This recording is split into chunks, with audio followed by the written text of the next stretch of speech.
Приветствую всех телезрителей телеканала Якутия-24. Это программа «Мы вам покажем». Сегодня мы в гостях в творческой студии у художницы Галины Николаевны Иртюковой. Галина Николаевна у нас является педагогом, учителем изобразительного искусства, да, в школе-гимназии, а также, собственно, имеет студию, в которой мы сегодня и находимся. Да? Галина Николаевна, приветствую. Здравствуйте. Ну, давайте для начала обсудим тему, да, которой посвящен наш сегодняшний выпуск. Мы сегодня будем рисовать в какой-то интересной технике. Да, эта техника называется импаста, то есть рисование с помощью мастихина. Мастихин – это инструмент художников, с помощью которого наносят краску, а также его убирают с палитры. Ага.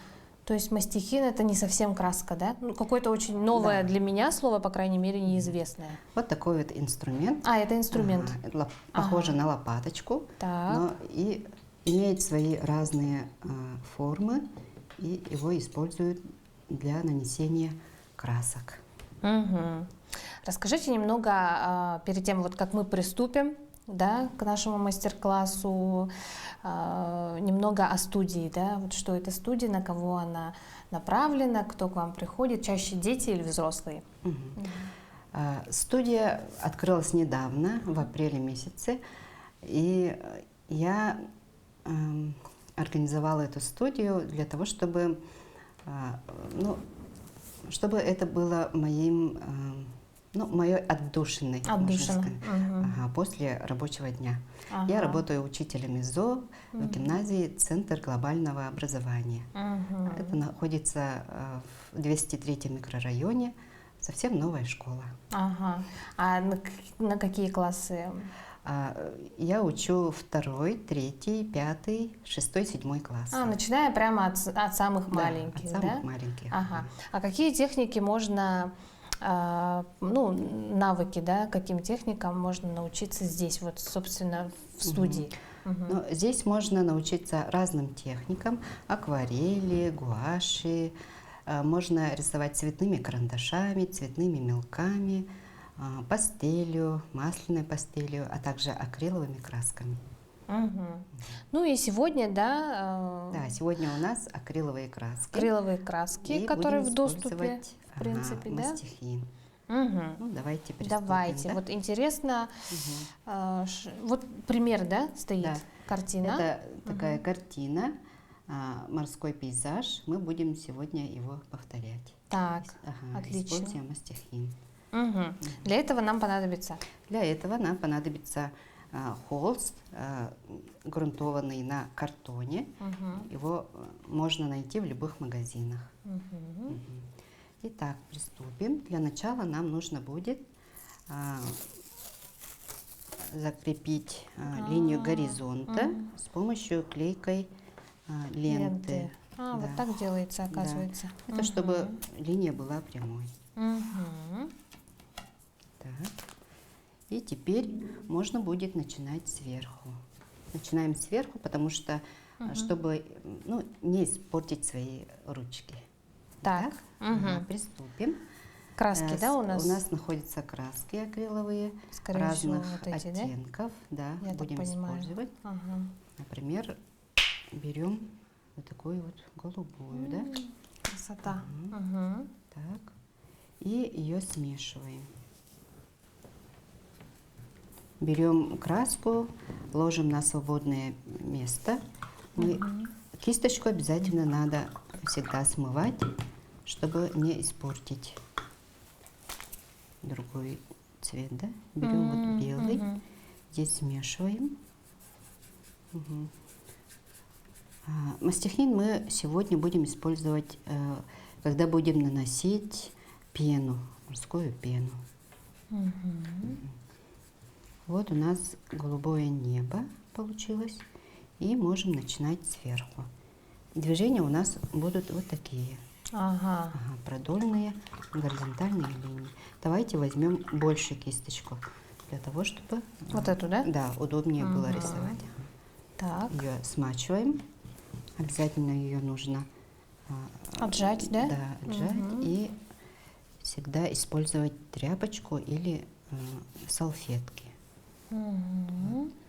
Но акриловая краска, она на водяной основе, она растворяется водой, но все равно ее не должно быть слишком много на холсте, потому что там появляются такие,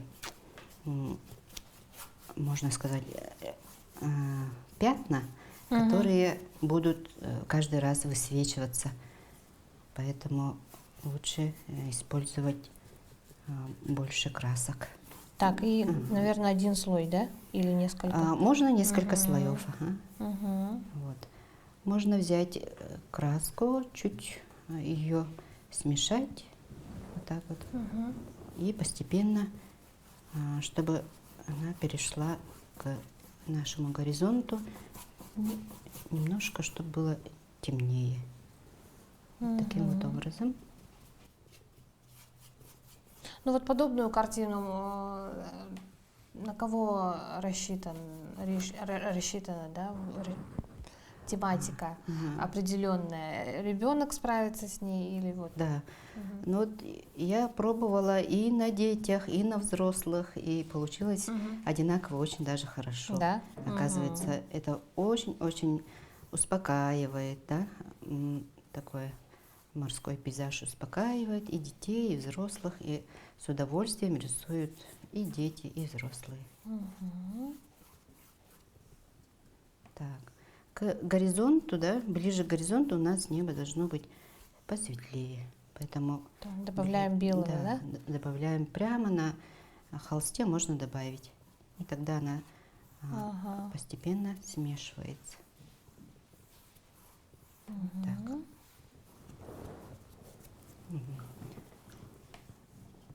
Так, ну уже красиво. Галина Николаевна, а как вы, вот если вспомнить, пришли в творческий путь? С детства любили рисовать, наверное, это с детства, конечно. Это моя детская мечта, которую я осуществила, можно сказать. С малых лет прямо я это рисовала, ходила в детскую школу искусств. Потом, ну вот когда поступала, тоже в художественным направлением поступала. Вот пока что мы так убираем. И теперь здесь можно сделать уже море. Море так. У нас будет более вот это, да? другого оттенка.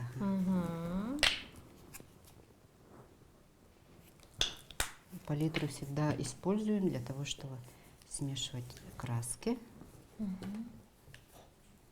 Вот. Я детям тоже всегда заставляю, чтобы они приходили именно с палитрой. Или у нас есть в классе палитра, ну, оставленные палитры детей, их тоже мы обязательно используем, чтобы смешивать цвета. Вот, можно так, немножко оставляем там пространство. Между, да? Потом, когда вот здесь высохнет небо, мы положим туда также клейкую ленту и тоже будем использовать ее. Ну, чтобы было аккуратненько, да, у нас все? Да. Ага. Ну, вы как педагог точно в курсе, какие вот современные нынешние дети, да, вот к чему они стремятся, что любят рисовать, какие тематики чаще всего выбирают? Тематика, да? Ну, в основном детям очень нравится смотреть YouTube, поэтому они больше рисуют вот этих героев из YouTube или из компьютерных игр, больше любят рисовать. Есть, конечно, дети, которые очень хорошо рисуют, могут справиться с любым заданием, но их мало очень. Сейчас дети очень подвержены вот именно компьютерным играм. Ну, надо менять, конечно, вот такую ситуацию. Вот ситуацию, да. Надо больше давать им рисовать. Так. Давайте я тоже что-нибудь попробую сюда внести. Давайте мы смешаем с зеленым, синий, и у нас тогда получится вот такой оттенок. Так, сюда. Да. Еще? Все, хватит. Так, каждый раз мы кисточку моем хорошенько и вытираем. Здесь водичка. Сюда берем на пустое место, да, и теперь смешиваем ее. Так вот. Получится вот такой вот лазурный цвет.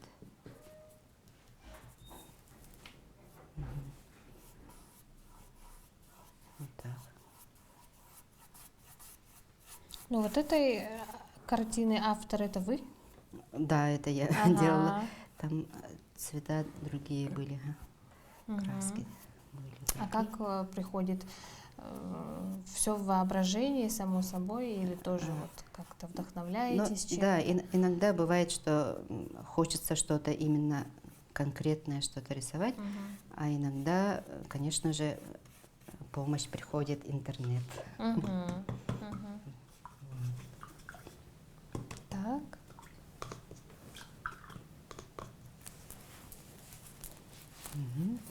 Давайте здесь сделаем уже вот таким песочным цветом. Да? Да. И возьмем отсюда охру, смешаем. Так.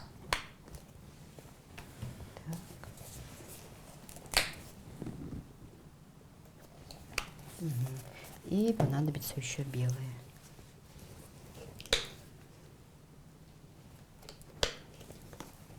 Так.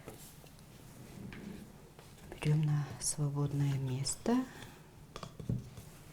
Там смешиваем. В зависимости от того, какой цвет больше возьмете, получится оттенок совсем другой. Поэтому здесь надо тоже смотреть хорошенько, какую краску больше взять. И чем ближе к нам вот эта земля, да, она будет темнее, да? Темнее, то, что дальше оно посветлее будет. Поэтому такие цвета нужно сделать на палитре. Так, это пусть будет такой. Еще на другом месте можно еще посветлее сделать. Можно взять сразу, ну, не желтый, да, а взять вот такой вот охру и белилу, да, она будет более светлой. Вот такие вот.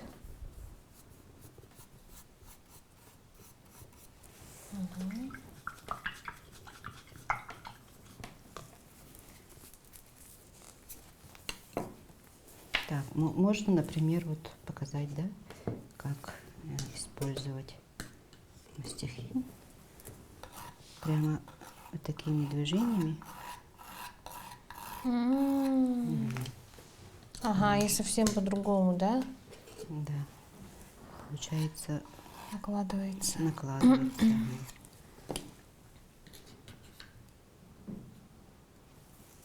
Нижней частью и таким вот образом. Но раньше, оказывается, мастихин использовали чисто для того, чтобы смешивать краски и там, убирать с палитры, да? А сейчас уже это получается своя собственная техника. Придумывают разные те способы. Фактура разная получается в зависимости от того, как ты используешь мастихин. Вот.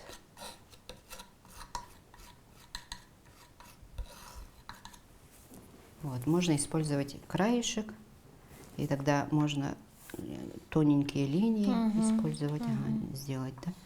А можно прямо и плашмя вот так вот положить, а можно еще и вот так вот Мы будем, когда мы будем делать пену морскую, мы будем прямо вот так вот стучать по ней. Так, дайте мне попробовать. Вот этот темный, да, наверное, снизу? Давайте, давайте. Ага, вот так.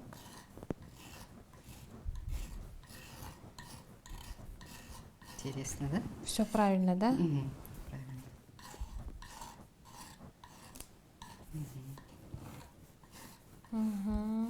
Интересно. Да.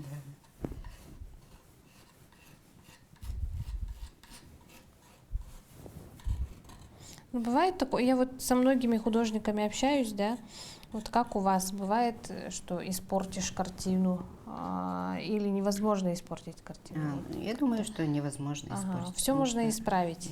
Да. Так и говорят же обычно люди. Так, как будто так было задумано. Если вот в чем-то ошибешься, то говорят, ну, давайте сделаем так, как будто это было так и задумано. Как будто так и должно быть, да? Да, да.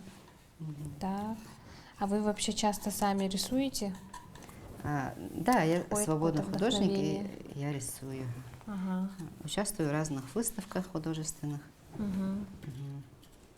Ну вот с тех пор, как я пришла в гимназию, ну вот учителем, пока что не рисую. Нет времени просто. А так чаще что рисовали? Ну, разные темы можно нарисовать. Например, вот на тему того, что природа наша устала от того, что у нас постоянные пожары происходят. Тогда я тоже нарисовала свою картину. Вот. Также рисовала якутскую лошадь. Тоже выставка была, посвященная Джагагей. Вот. Совсем другая получается. Сглаживается, да? Очень красиво. Так. Ну, можно прям на тряпочку. Давайте. Каждый раз нужно, чтобы она была чистая. Вот. Теперь давайте здесь, скорее всего, высохла, и приклеим лентой, да, чтобы там сделать наше море, да? Вот. Ну, акриловая краска хороша тем, что она очень быстро сохнет, да. И детям, и взрослым подходит. Так, наш горизонт, да, готов. Мы использовали вот эту. Можно прямо по ленточке, да? По ленточке прямо вот так вот проходимся, и она так оставляет прямую линию. Поэтому вот детям и взрослым хорошо использовать такую ленточку. Галина Николаевна, вы на работе занимаетесь творчеством, вне работы занимаетесь творчеством, да? То есть вот на что-то другое вас хватает? Есть какие-то другие увлечения или только вы полностью живете? Ну, можно сказать, что творчество для меня — это жизнь. Без творчества я не могу себя представить. Поэтому все, что я делаю, это творчество, можно сказать. Ну, вообще в студию много желающих приходит? Кто это чаще всего? Достаточно приходит, с приложения ко мне записывается. Я там специально в приложении прикрепила фотографии, то, что ко мне приходит, рисуют, да, оставляет свои отзывы, чтобы ко мне приходили с приложения. И вот приходят и взрослые, и дети, и возрастная группа тоже ко мне приходит. Говорят, я никогда не рисовала, я не умею рисовать, что мне делать, как мне быть. И когда уходят, они уже берут с собой готовую картину, уже нарисованную, очень удивляются, оказывается... Вдохновленные, счастливые, да? Да, оказывается, можно рисовать, оказывается, я художник. То есть чаще всего люди приходят, чтобы научиться рисовать, или все-таки как-то расслабиться, погрузиться в творчество, отвлечься? Скорее всего, да? Так, я так думаю, чтобы отвлечься. И я всегда включаю музыку. И тут релакс. Да, релакс. Получается, что атмосфера создается именно вот музыкой, общением между собой. Приходят очень такие стеснительные люди, да, но потом, когда уже уходят, становятся как будто знакомые даже давно-давно. Раскрепощенные, да? Скрепощается. Вот так вот удивительно, волшебно творчество влияет на нас, да? Да. Волшебным образом. Но я знаю, что у вас несколько техник. Это и мелки, которые, да, мы вот видим как раз-таки на столе, восковые, да, карандаши, еще вымелки, акварелью можно, да, порисовать. Акварелью можно нарисовать, гуашью детям тоже предлагаю. Да? Маслом нет, потому что масло очень долго сохнет, очень токсично иногда бывает. Люди приходят разные же, аллергики могут приходить, да, поэтому я больше всего склоняюсь к акриловым краскам. Ну, то есть каждый сам выбирает, наверное, да? Да, каждый сам выбирает. Когда приходят люди, я им показываю, что у меня есть, чтобы они могли бы использовать именно сейчас, и они сами выбирают. И возможность выбрать. Да? О, как красиво. Так. Прямая линия получилась. Вот. Далее у нас. Вот наносим прямо на поверхность.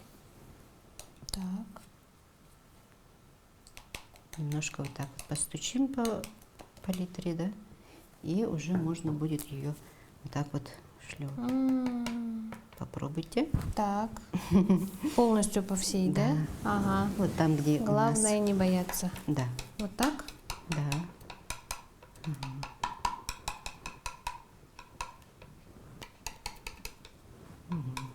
Еще? Ну, можно вот тут поближе, там, где у нас берег. Вот так вот убираем тряпочкой. А вообще мастихин, вот этот инструмент, он подходит только к акриловым краскам или к каким-то еще?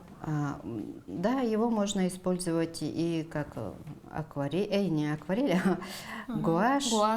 Гуашь и масло, конечно, масляные краски тоже используем. Акриловые тоже.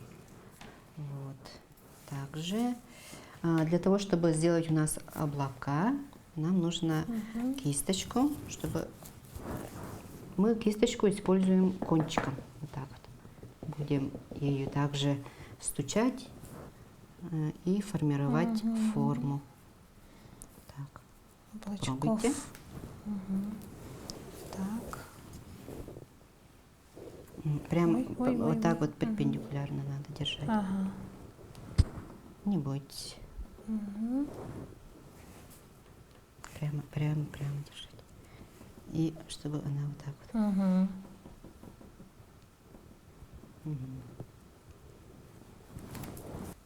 Можно еще вот здесь сделать, потому что такое ощущение, как будто с этой стороны будет давить, а с этой стороны, чтобы был противовес. Мы сделаем здесь больше облаков, чтобы уравновесить композицию. Так. Вот. Теперь нам просто остается сделать чаик. Тоненькой кисточкой. Вот самая тоненькая кисточка, нулевая. Кисточки, они у нас имеют номера, они соответствуют размеру. Если, например, здесь стоит 20, это 2 сантиметра ширина. Если здесь стоит, например, 10, то это 1 сантиметр, да? Ну, соответственно, 0 это совсем-совсем тоненько. Вот. Еще бывает 2 ноля. Самые-самые тоненькие. В 2 раза меньше, как будто, да? Получается, да. Тоньше. Можно прямо на море прямо сделать, да? Такой вот. Чайки разные.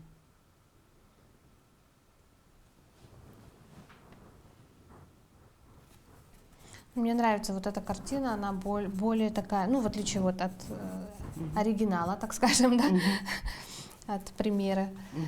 Она более такая, как будто экзотическая больше. А там вот, допустим, больше такое глубокое море, что ли, да? Да, и каждый раз разное получается. Разное получается. Например, компании приходят и делают, например, одно и то же делают, но получается у всех разное. У кого-то море спокойное, у кого-то шумное. Вот. И берег тоже разный бывает. У кого-то высокий берег, у кого-то покатый и так далее. Так, ну что, мы закончили? Да, можно сказать. Да? Да. Давайте покажем нашим телезрителям, что вышло у нас, скажу я, хотя рисовала практически полностью Галина Николаевна, да? Такая красота вышла. Что я люблю в наших программах, да? Люблю говорить, что спасибо вам за мастер-класс, я чуть не уснула, да, но в хорошем смысле этого слова, потому что всегда, когда мы снимаем в творческих студиях, общаемся с творческими художниками, да, с творческими людьми, с художниками, действительно, вот каждый, как и вы, Галина Николаевна, говорит, что рисовать — это вот значит расслабляться, да, расслабляться, получать какой-то релакс, да, отдыхать. И действительно это так, потому что, слушая вас, рисуя с вами, действительно так и происходит. Да? Отдыхаешь, расслабляешься. И вот сейчас вот прям хочется лечь и с радостью. Но в хорошем смысле этого слова, еще раз повторюсь. Галина Николаевна, вам огромное спасибо за то, что согласились на эти съемки. Знаю, что вы волновались, как многие, да. Но я думаю, у нас с вами все получилось, и получилось неплохо. И думаю, что телезрителям нашим тоже будет полезно посмотреть и научиться чему-то новому. Спасибо вам. Вам творческих успехов и до новых встреч. Я думаю, увидимся с вами еще не раз. Хорошо. На этом наша программа подходит к концу. Оставайтесь на телеканале Якутия 24 и до встречи.